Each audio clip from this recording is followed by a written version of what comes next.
Alors, on a ici une superbe exposition de M. Bryan Adams, que tout le monde connaît en tant que chanteur, mais que très peu de gens savent qu'il est aussi un excellent photographe et reconnu par ses pairs. Cette exposition-ci s'intitule The Canadians. Fait que ce qu'il a voulu faire, c'est rendre hommage à des grandes personnalités canadiennes. Donc, exclusivement, ce sont tous des personnes, des Canadiens, à l'exception de notre chère reine, la reine Élisabeth, mais qui rentre dans l'exposition canadienne, parce que, qu'on le veuille ou non, la royauté fait toujours partie. On fait partie du Commonwealth, donc on est toujours à quelque part sous les jougs de la reine.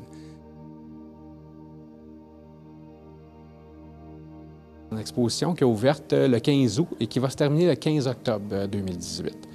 Donc, c'est un beau 2 mois d'exposition qu'on a eu grâce à une belle coopération avec ce cher monsieur.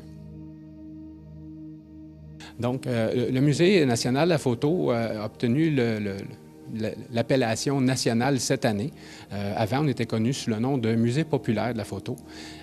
Depuis le changement, il y a eu le déménagement. On est dans un nouvel emplacement. On a beaucoup plus de superficie d'exposition, ce qui nous permet, entre autres, d'aller chercher des artistes comme Bryan Adams et d'aller chercher, d'offrir plus d'expositions en même temps.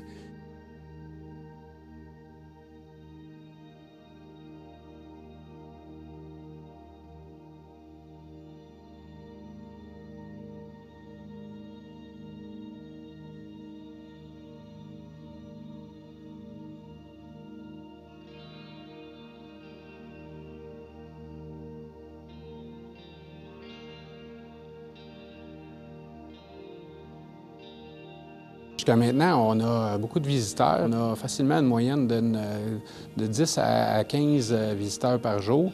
On a des pointes, écoutez, Alex, au vernissage, on a eu peut-être près d'une centaine de personnes ici au vernissage. Et puis, on a eu des journées un peu records, là, comme aujourd'hui, énormément de monde. Souvent, là, les samedis, les fins de semaine, on remplit, c'est-à-dire on dépasse les 50 visiteurs par jour. Donc, c'est sûr que ça nous amène beaucoup d'achalandage. Nous, on est très heureux parce qu'on veut faire connaître notre musée le plus possible. C'était un peu le but visé aussi en allant chercher un artiste aussi renommé que lui. Et puis, à date, bien, ça fonctionne, puis on en est très contents. On a l'exposition de Bryan Adams qui va se terminer le 15 octobre. Ensuite, on a une belle programmation. On va enchaîner avec une exposition du célèbre Gilbert Duclos. Si vous connaissez un petit peu, c'est un photographe de rue qui a déjà fait plusieurs trucs, qui a travaillé pour plusieurs revues également et qui va venir nous faire une exposition qui s'appelle Citer la suite. Donc, il avait déjà fait une première exposition qui va reprendre un peu ce thème-là et continuer. Donc, travail très original. Je vous invite à venir voir ça. Et puis, dans les artistes émergents, on a Zachary Taylor, qui est un artiste photographique de Drummondville, qui est tout jeune. Il doit être dans la jeune vingtaine. Et puis, moi, je suis très impressionné par son travail. J'ai vu ses photos et puis, il se démarque, là, vraiment. C'est pas juste des photos pour des photos. C'est vraiment particulier ce qu'il fait. Alors, je vous invite à venir découvrir notre musée. C'est très beau. On a une très belle exposition permanente aussi. On a des appareils qui couvrent toute la période de la photographie, de ses débuts jusqu'à aujourd'hui. Donc, vous pourrez voir toute l'évolution. On a au-dessus de 22 000 appareils photo.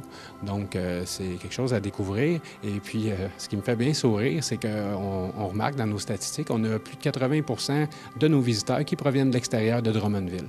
Fait que des fois, on a tendance à penser que les gens de la place vont venir fréquenter notre musée et ce n'est vraiment pas le cas. Donc, si vous êtes de Drummondville, venez découvrir votre musée. Et puis, si vous êtes de l'extérieur, bien, continuez à venir nous encourager. On aime ça vous voir.